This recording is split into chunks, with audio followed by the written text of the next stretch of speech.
الحمد لله رب العالمين والصلاة والسلام على سيدنا محمد وعلى آله وأصحابه أجمعين.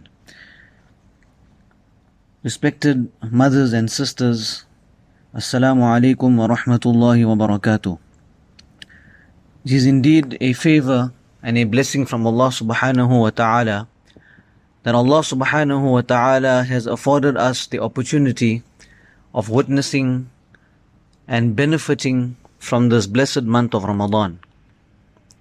As we head to the last 10 days of this blessed month of Ramadan,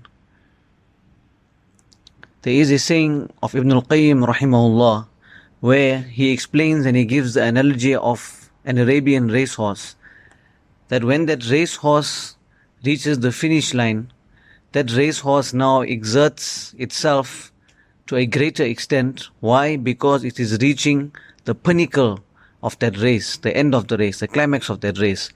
Similarly, we as Ibadur Rahman, the worshippers of Allah subhanahu wa ta'ala, who has given us the honor of witnessing this blessed month of Ramadan, we should also now make an intention to exert ourselves in the worship of Allah subhanahu wa ta'ala in the remainder of this month of Ramadan. Respected mothers and sisters, there will be many giving advice about what to do in this month of Ramadan, especially the last 10 days and nights of this month of Ramadan. But before I get into that, I would just like to mention a few don'ts of the month of Ramadan, and more specifically the last 10 days and nights of this month of Ramadan. D-O-N-T, don't. Number one, D, don't delay in the last 10 days of Ramadan.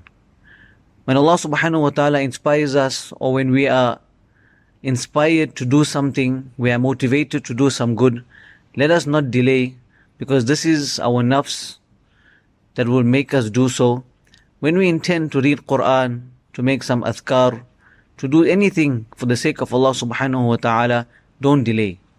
Number two is the letter O. From don't, the letter O. Number one was delay, the second one is O, don't overindulge. It has become common practice that we overindulge as a community in this month of Ramadan, whether it may be our lavish spreads at the time of iftar, and especially now moving towards the day of Eid. We should not overindulge and spend extra time and effort in preparing for this day of Eid. Rather, we should spend our time in the worship of Allah subhanahu wa ta'ala. Number three, from the word don't, is the letter N, which is the net. Stay away from the net in this month of Ramadan. Now, sometimes as mothers and sisters, we are tempted to look at recipes, different gift ideas. Sometimes we have to do some internet shopping. We should try, or we should have done this before the last 10 days of the month of Ramadan. And we should spend our time in ibadah of Allah subhanahu wa ta'ala. So number one was don't delay. Number two, don't overindulge. Number three, don't spend time on the net. And number four, don't throw away good deeds, especially in the last 10 days of Ramadan.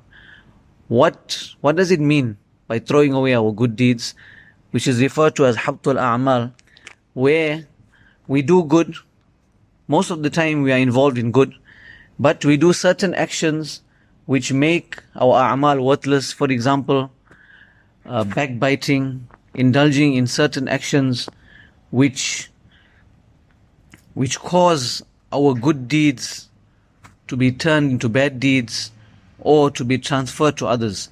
So especially in this month of Ramadan and the last 10 days more specifically, we ought to remember this word don't, and inshallah, by practicing on these 4 points, don't delay, don't overindulge, stay away from the net, and don't throw away your good deeds, inshallah, automatically we will be motivated with the environment that surrounds us to do good deeds. Now, what are the tips for maximizing on this last 10 nights of Ramadan? Firstly, we should begin the last 10 days of Ramadan with a clear and genuine intention. That is not Don't let past experiences or negative thoughts or any self-doubt about your past Ramadans discourage you. Remember, this is a Ramadan which Allah subhanahu wa ta'ala has granted us the opportunity of being part and parcel of. So let us seize the opportunity, grab it, seize the moment, and let us prove to Allah subhanahu wa ta'ala that we are capable of maximizing our time in this, whatever is left in this month of Ramadan. Even if a person feels, if we felt that we could have done better in the past, don't ever let that hold us back. Instead, let us look with confidence and determination to make these last 10 nights and days the most productive and best Ramadan yet. Secondly, let us allocate some time to study the tafsir of Surah Al-Qadr and gain a deeper understanding of the significance of this special night. By doing so, we will allow ourselves an opportunity to truly grasp the immense power and greatness which will leave us with a greater appreciation for the blessed occasion. For example, if you are going somewhere on a journey, or you're going to some place for a vacation, or you're going for Umrah or Hajj, by studying the various kutub, by listening to lectures, that now motivates us to truly enjoy our experience and maximize on our opportunity. The same for this month of Ramadan. Let us take out some time, Ma'ariful Qur'an, or whatever other authentic tafsir. Let us read the tafsir of Surah Al-Qadr, and in this way, we will be inspired by Allah subhanahu wa ta'ala speaks about this blessed night of power. We will gain a better understanding as to what this night entails, and this will in turn motivate and inspire us to maximize this night. Thirdly, rather than waiting for the 27th night, we should aim to make the most of the entire last 10 days. Remember, Rasulullah sallallahu alayhi wasallam said, seek the night of power from within the last 10 nights of the month of Ramadan, especially the odd nights. And Aisha radiallahu anha, she asked Rasulullah sallallahu alayhi wasallam, if she happens to find the night of Qadr, what should we do? Rasulullah sallallahu alayhi wasallam said, or what should I do? Allahumma innaka afoon tuhibbul afwa fa'fu anni. That we should recite this dua in abundance. This is ta'aleem. This is a lesson for each and every ummati of Rasulullah sallallahu alayhi wasallam, that we recite this dua in abundance, seeking the mercy and the forgiveness of Allah subhanahu wa ta'ala. So rather than waiting for this 27th night itself, let us aim to make the most of the last 10 days of Ramadan, recite this dua in abundance, stay up on the night so that we don't miss the opportunity of Laylatul Qadr even by chance. And how we do this? Avoid cultural and social practices, spend less time in the kitchen or other things which may distract us, social media, etc., from performing these acts. Rasulullah sallallahu alaihi wasallam simply had advised us that whoever stays up and prays on Laylatul Qadr with faith and hope of reward. Man qama Laylatul Qadr iman wa ihtisaba ghufira lahu ma taqaddama min dhanbih. Then Allah subhanahu wa ta'ala will have their past sins forgiven.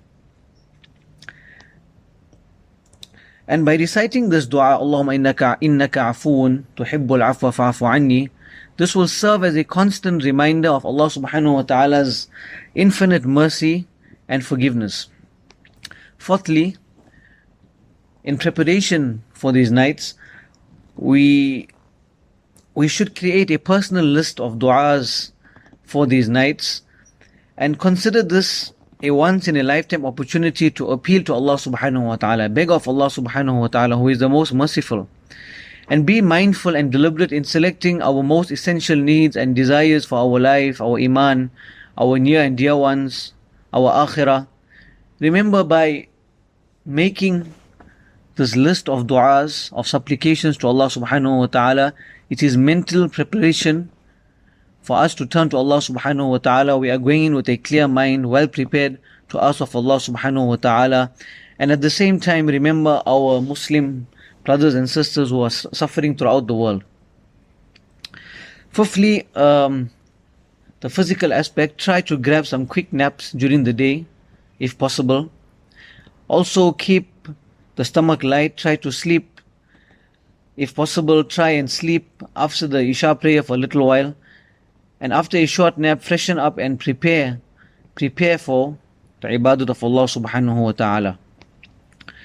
As mothers, especially, Make sure to spend time with your children, constructive time during these special nights. How to do so? Encourage children to stay up for part of the night, even if it may be a little while, and make it a pleasant and sweet experience for them. Plan something that will engage and inspire them to participate in ibadah of Allah subhanahu wa ta'ala. Make it interesting, maybe put some incentives in place, and inshallah you will be rewarded. And at the same time, you are molding your children to experience this wonderful last 10 nights of Ramadan. And in turn, whilst growing up, they will understand and they will revere these moments as Muslims, inshallah. Choose a spot to where you can have peace and solitude. Obviously, for the men, i'tikaf is sunnah. For a woman, a corner of a home. And have your musalla, your Qur'an, your tasbih, some water. Very important, disconnect totally from social media. If you're going to have your cell phone there, then that will be an automatic distraction for you to always look at your phone, maybe check one or two things, and in this way, time just gets wasted, and we are totally distracted from our purpose, that is to make ibadah on these nights of Ramadan. To avoid feeling sleepy and drowsy, it is important to keep things fresh during the night. If possible, have some coffee or whatever, something else which will keep you awake. Because remember, these nights are an opportunity from Allah subhanahu wa ta'ala to turn to Him. They only come once a year. The significance, خَيْرٌ مِّنْ أَلْفِ شَهْرٍ, greater than 1,000 months.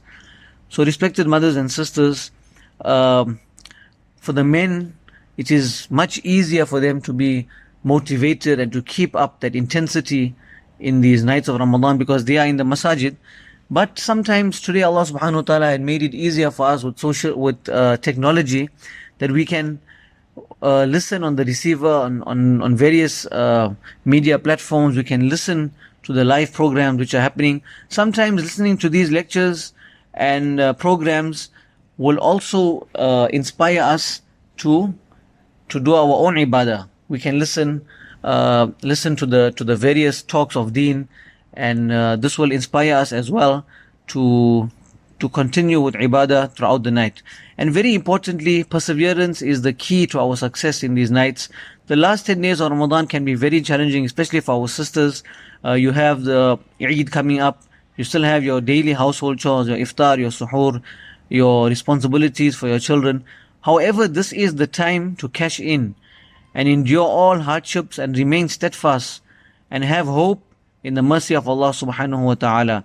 Remember, Allah subhanahu wa ta'ala has blessed us with this tremendous opportunity which we may not experience again. How many people we know, our near and dear ones, family, friends, etc., were here last year, this year they are not here.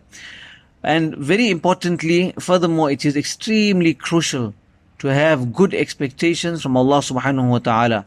Remember, when making dua to Allah subhanahu wa ta'ala, you are supplicating to the most generous. If you hope for the best, Allah subhanahu wa ta'ala will grant us the best. Do not hold back or doubt the generosity and the kindness and mercy of Allah subhanahu wa ta'ala. Let us trust in Allah subhanahu wa ta'ala completely, pour our heart out to Him, and do not allow any negative thoughts. Do not allow any negative thoughts to keep us away from Allah subhanahu wa ta'ala. And respected mothers and sisters, remember the ummah in your du'as, especially in these last 10 nights of Ramadan. Allah subhanahu wa ta'ala reward us and make us a means of inspiring our family and our children. And also, by us turning to Allah subhanahu wa ta'ala and engaging in ibadah, automatically it becomes a motivating factor to the menfolk in the household to also maximize these last moments of the month of Ramadan. Wa akhiru da'wana alhamdulillahi rabbil alameen. يا نور هدايا أسري فيك إلى الغاية أتلو الآية والآية وبذا يسمو إيماني